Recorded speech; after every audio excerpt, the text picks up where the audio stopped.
Most of us believe there's something wrong with us that we don't like to talk about very much. Here's the thing about those things, those scenes that we would be really nervous with other people seeing. When you started to live into that scene, you didn't walk into that moment, did you, thinking, this is one I'm going to regret? Well, you walked into that scene, maybe knowing that there would be a cost if you got caught or something went wrong, if you were found out.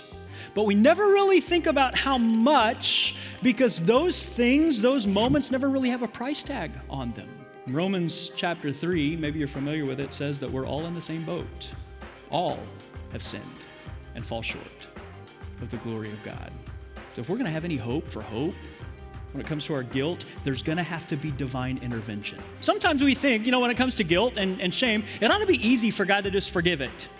Just overlook it, This verse says it's not. The price tag on your guilt was infinite death. The only way for you to pay it would be for you to be infinitely disconnected from the life giver. But because he loves you, he didn't want that. But the only way for him to pay an infinite price was for an infinite being to pay it.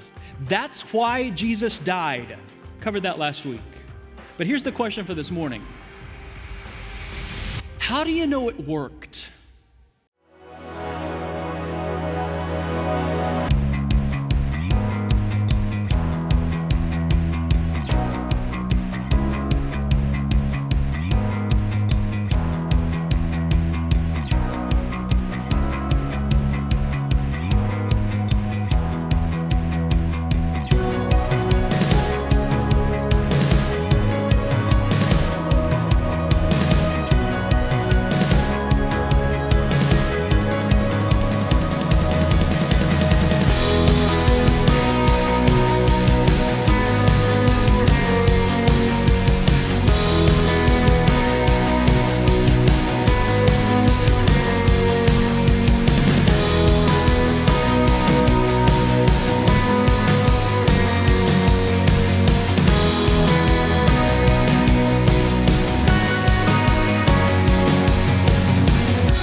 Grab a Bible if you got one and meet me in Romans chapter 4. I'm going to be in Romans chapter 4 to start today for part 3 of a series that we've called Necessary Good.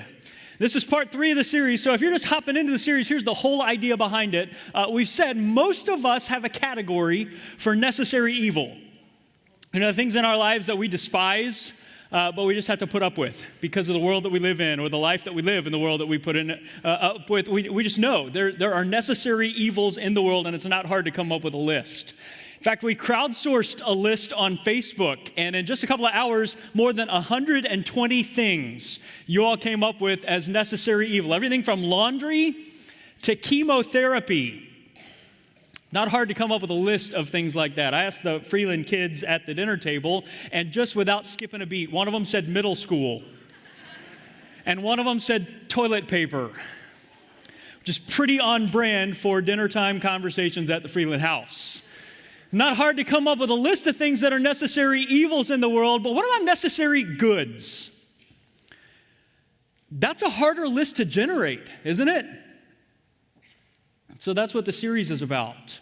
We're talking about 4 things that Jesus did that it turns out are necessary for good with a capital G to overcome and overwhelm evil in our world and our own personal lives. We're addressing them in the form of 4 questions. Why did Jesus live?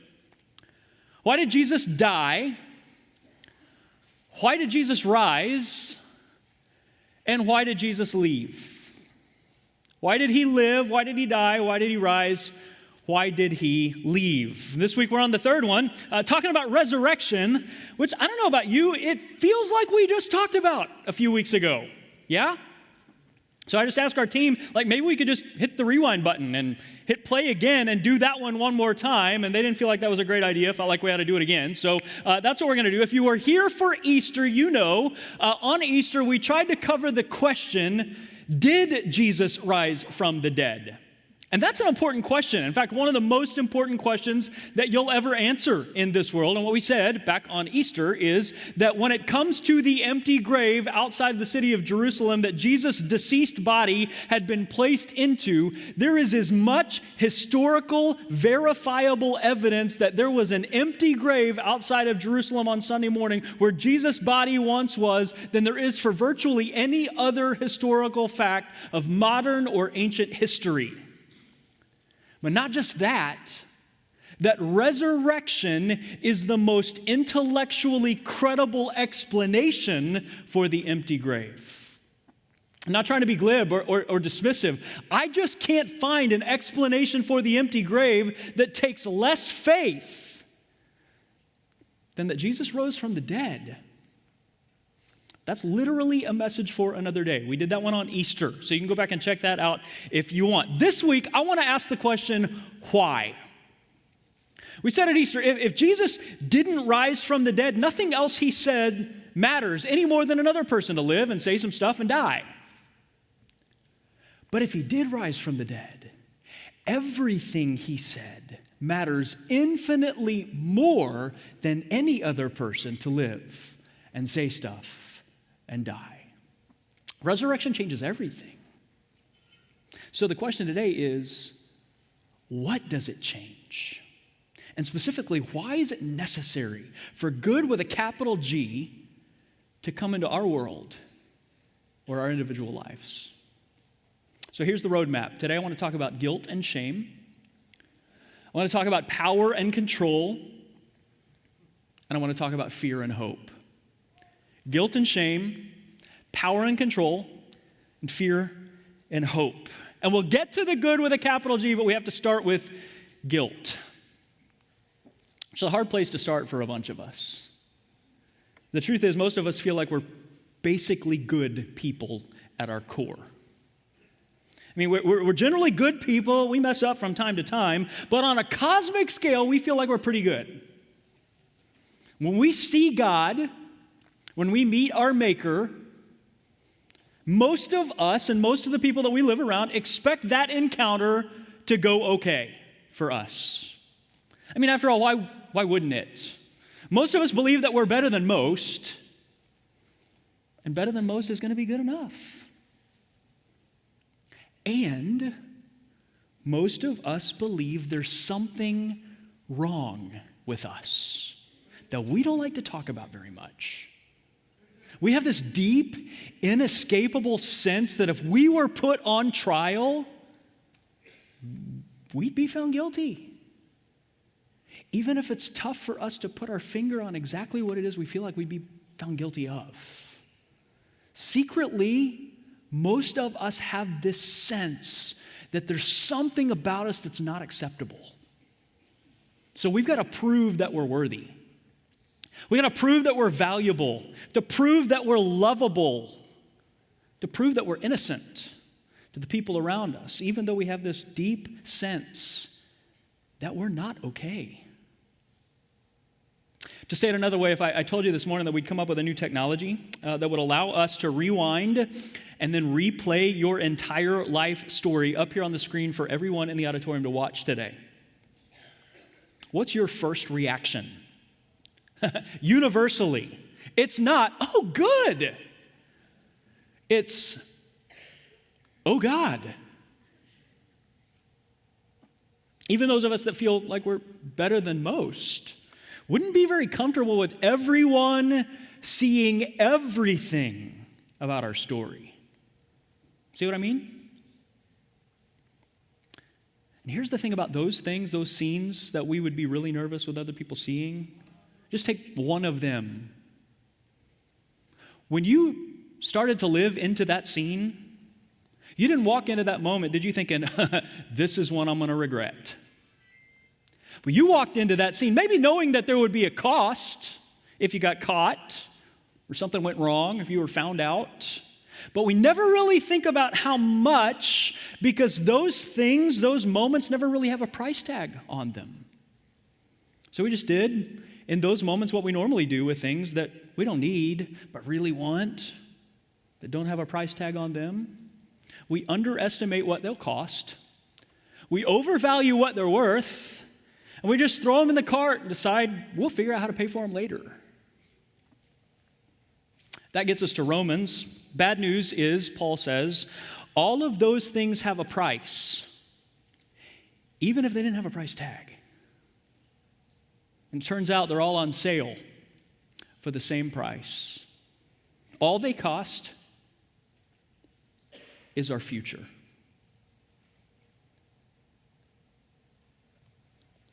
Because the life-giving God has said from the very beginning that the price of guilt is death. When you decide to unhook your life from the life giver, at that moment, you start to die. It turns out there aren't returns on the things that we've done. Once we own them, we own them. Once you choose to die, you can't undie on your own. My guilt problem is not that I'm a bad person. It's that I'm a dead person. In Romans chapter 3, maybe you're familiar with it, says that we're all in the same boat. All have sinned and fall short of the glory of God. So if we're going to have any hope for hope when it comes to our guilt, there's going to have to be divine intervention. Romans 4, good news. Paul says God is in the business of bringing things to life that were dead. Look what he says, Romans chapter 4, into the chapter, verse 25. He, that is Jesus, was delivered over to death for our sins and was raised to life for our, big word, justification. Sam talked about the first half of that last week. Sometimes we think, when it comes to guilt and shame, it ought to be easy for God to just forgive it. Just overlook it,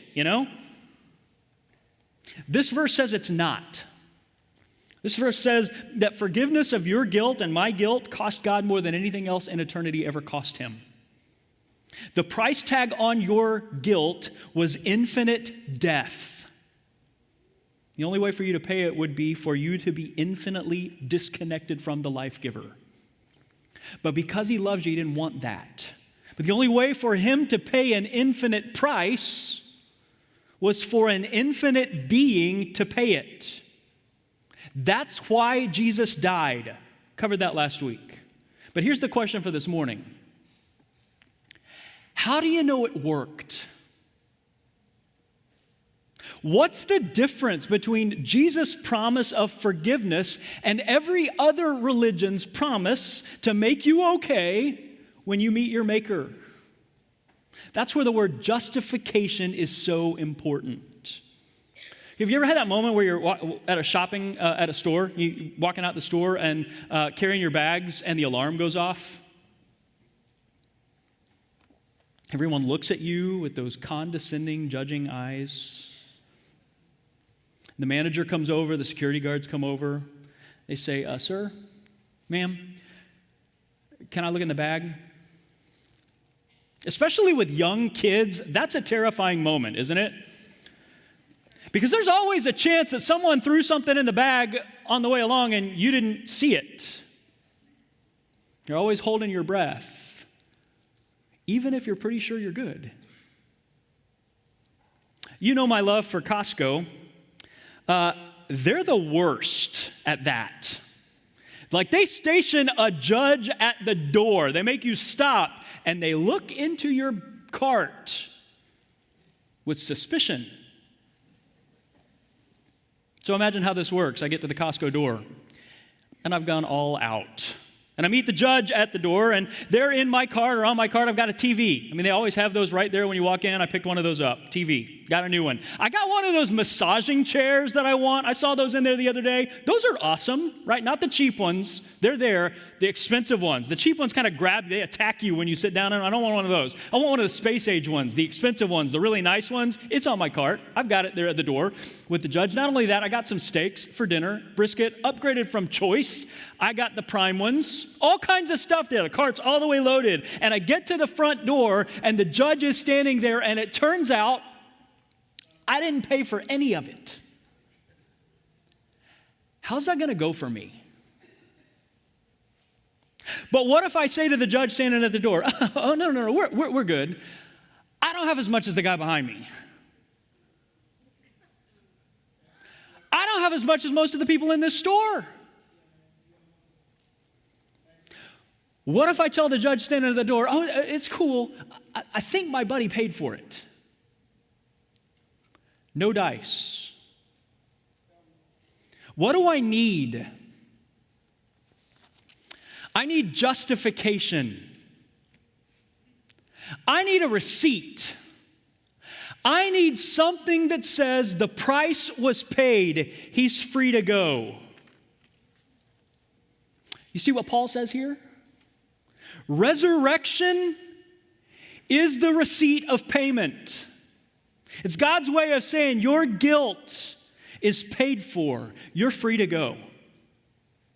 Jesus has paid for everything you picked up. Here's what resurrection says. Resurrection proves your future judgment can be ancient history. What God will say about your sin has already been said. If you have a relationship with Jesus, you don't have to worry about checkout. Your guilt is gone. The promise is true, and resurrection is the receipt, and that's good news.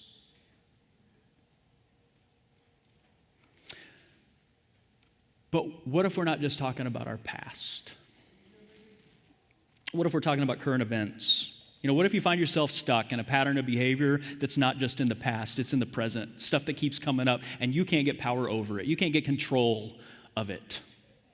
Maybe something big like a substance or boundaries, sexual boundaries in a relationship. Maybe it's something like pornography or overeating or the language that you use or the lies that you tell. And you're stuck in this cycle of feeling bad, deciding to quit and trying harder to do better, then falling short and feeling bad again and deciding to quit, trying harder, and it never gets any better because you're out of control and you don't have the power.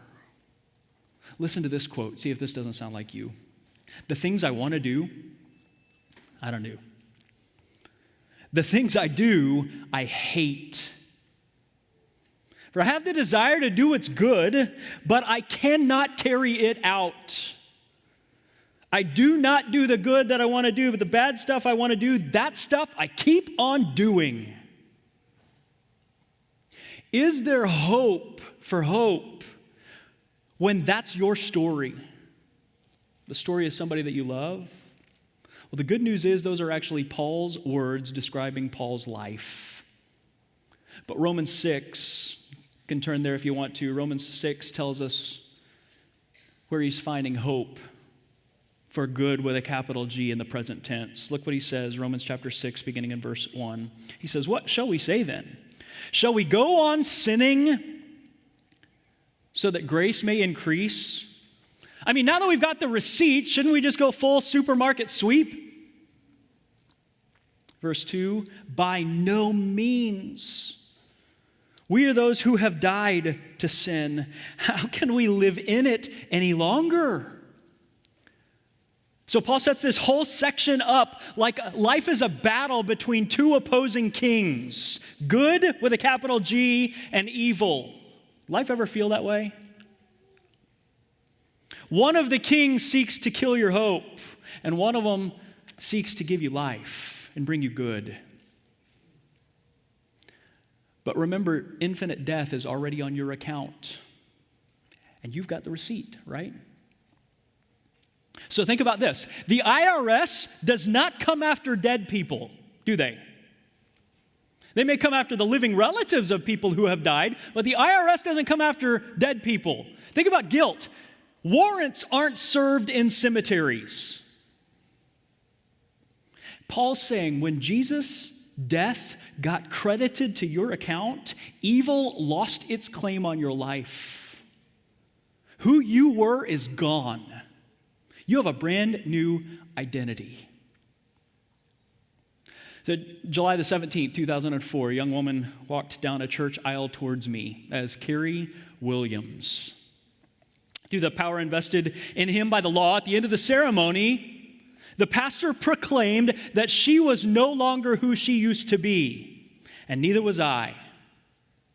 Her identity had changed, and mine had too, and we walked out of that room together as Chris and Carrie Freeland.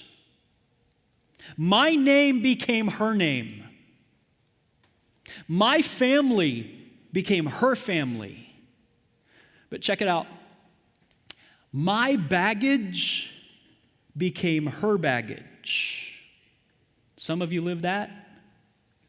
My debt became her debt. What was true of her is now true of me. What was true of me is now true of her. We're wrapped up together as the two become one. You tracking? In marriage, that can be a mixed bag. With Jesus, it's not at all. That's what Paul's saying. When you trust Christ, what's true of him becomes true of you. But not just his death. Keep looking. Look at verse 5. He says, "For if we have been united with him in a death like his, we will certainly also be united with him in a resurrection like his. For we know that our old self was crucified with him so that the body ruled by sin might be done away with, that we should no longer be slaves to sin, because anyone who has died has been set free from sin." You see what Paul's saying? If Jesus' death on the cross applies to our past when we're identified with him, wouldn't his resurrection also apply to our future and our present? So keep the marriage illustration going. If you have unlimited debt when you get married and you marry a person with infinite resources, is your expectation with those infinite resources you'll just pay off your past debt and live the rest of your life in poverty and misery? Of course not. Paul takes it further. Let's say prior to marriage, you've got unlimited debt. And you go to work every single day with your unlimited debt for minimum wage under a boss that you hate. And you go to a job that's demeaning and destructive and defeating, but you can't quit because you've got an unlimited debt. You got to keep making the minimum payment on your infinite debt. You're just trying not to accumulate new debt. Don't some of us feel like that's our relationship with God? Then you fall in love. You marry a person with infinite resources. Not only are you getting out of debt with those infinite resources, you're not going back to that old job. You're not going to go back to the demoralizing, defeating, destructive place you used to go, the place that was destroying you, because you're not who you used to be. You've got options now that you didn't have before. Yeah, but what if the old boss calls you on the phone, tells you to come back to work? What if he's really convincing? What if he promises you a raise? What if he tells you that the company's expanding and everyone's coming to work with him? What if he promises he'll be nicer this time? What if he tells you can leave whenever you want? It doesn't matter how much he promises. It doesn't matter how good he makes it look. It doesn't matter how convincing or persuasive he is. It doesn't matter how much he threatens. It doesn't matter how much he reminds you of how much you used to owe. None of that matters because you found someone else who gives you everything he could give you and infinitely more. Here's what Paul wants you to know, and he wants you to know it because you're not always going to feel it. When you grab a hold of life, death loses its grip on you. You don't have to live the way you used to live. You're free. But it's not just that. All the things that you used to go to the evil boss for have been provided for you in an infinitely greater way. The comfort, the joy, the security, the relief, the salvation, the hope, the love that you were trying to find in something has now been provided for you by someone. Someone who took death and destruction and defeat for you so that you could experience life in him, with him in control, where evil no longer has the authority to be the boss of you for one more day. You've got options now. And that's the last thing. We'll flip over to Ephesians chapter 1. Ephesians chapter 1, beginning in verse 18. Different letter, same writer. Writing to a group of people in a town called Ephesus who have a whole lot in common with us. And he writes to this town of fellow strugglers to tell these strugglers like us exactly what it is that he's praying for them. Ephesians chapter 1, beginning in verse 18. Look what he says. He says, I pray that the eyes of your heart may be enlightened. You could translate that, I'm praying that the lights would come on in your heart, in order that you might know the hope to which he has called you, the riches of his glorious inheritance in his holy people, and his incomparably great power for us who believe. Check this out. The power is the same as the mighty strength he exerted when he raised Christ from the dead and seated him at his right hand in the heavenly realms, far above all rule and authority and power and dominion and every name that's invoked, not only in the present age, but also in the age to come. Paul says, I want the lights to come on for you in a way that Jesus' resurrection in the past makes the future so clear for you that you can't help but have courage and find hope today. You see that? So I grew up in Columbia, Missouri. Don't worry, I'm a good Texan. I don't have any problem admitting that Texas is the greatest state in the whole United States in virtually every way possible. But we don't have basements in Texas. And if you know, you know. When I was 6, we moved to Missouri. We got our first house with a basement. It was an unfinished basement. Unfinished enough that even though it had electricity, the electricity wasn't wired upstairs. So you'd have to walk down the stairs to get to the basement in the dark and count how many stairs all the way down and then know where the light switch was at the bottom of the stairs in order to be able to turn on the light in the middle of the dark. Now, I told you I was 6 when we moved into this house. It just so happened that the laundry room was in the basement. So if you wanted as a 6-year-old to walk downstairs, you had to count the steps in the dark, turn on the light to walk to the laundry room. And I had a little bit of an overactive imagination as a 6-year-old of all of the things that could go wrong for a 6-year-old down there in the deep, dark basement, the things that could be waiting for you at the bottom of the stairs. In fact, I remember, no lie, singing, Jesus loves me, this I know, at the top of my lungs all the way down the stairs as I counted in the dark to get to the switch so the lights could come on. And my unassailable 6-year-old logic was if there was someone or something at the bottom of the stairs waiting for me to get there, maybe he or it would hear my song, hear the message about Jesus, decide to become a Christ follower, turn from his wicked ways and decide to leave me alone at the bottom of the stairs when I got there in the dark. And that might be ridiculous logic, or it might have saved my life. All I know is I never saw anything or met anyone at the bottom of the stairs when I got there at the end of my song.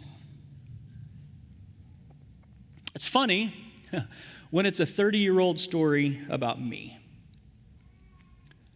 Not as funny when it's a current event story about you. But I think that's what some of us were doing today.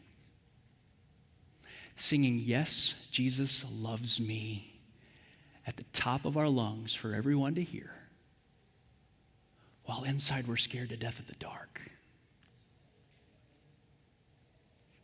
Because we're only partway through our journey. We don't know how much further we have to go. We lost count of the steps that we've taken or how many are still in front of us. We don't have any idea, and it's dark where we are. We don't know what's around the corner. And we don't know how to get the lights on from here. Is it any wonder that when Paul wrote to this church full of people a lot like us, he says right near the top of the list that I'm praying for you, I'm praying that when it's really, really dark where you are, not just dark around you, when it's dark within you, I'm praying that the lights will go on so that the eyes of your heart can see how what Jesus did in the past and secured about your future can light the path for your next step in the present tense. So you don't have to wait till you get to the bottom of the stairs before you hope. You don't have to wait for the lights to come on so you can see everything to know that he can and he has and he will stay with you. That he'll protect you and empower you for the next step you have to take. And the next one after that. And the next one after that. How can I be so sure? Because he rose from the dead. See, what it all boils down to, here's what Paul says about your guilt, your out-of-control life, and your uncertain future in the dark. The resurrection allows you to live from life rather than trying to live for it. The resurrection allows you to live from life rather than trying to live for it. When it comes to guilt and shame, when it comes to power and control, or it comes to fear and hope, we don't have to try harder to do better and get things under control. We can rest in the one who has. Or to say it this way, if you can handle one more story, borrowing from the old British preacher Martin Lloyd Jones. Imagine a king who goes out to battle against an invading army that threatens everything. And the king goes out to defend his land and the people that he serves. Imagine that the king goes out and defeats the invading army. What does he do? He sends back messengers to proclaim the good news. And you respond with joy. And you live life in the peace and from the victory that the king has secured for you. But imagine the king goes into the battle and the invading army breaks through and victory isn't certain. Then the king doesn't send back messengers. He sends back military advisors. The advisors say, swordsmen go here, horsemen go here, chariots go here, women and children go here. You're going to have to fight for your life if you want to have hope. That's the difference between religion and a relationship with Jesus.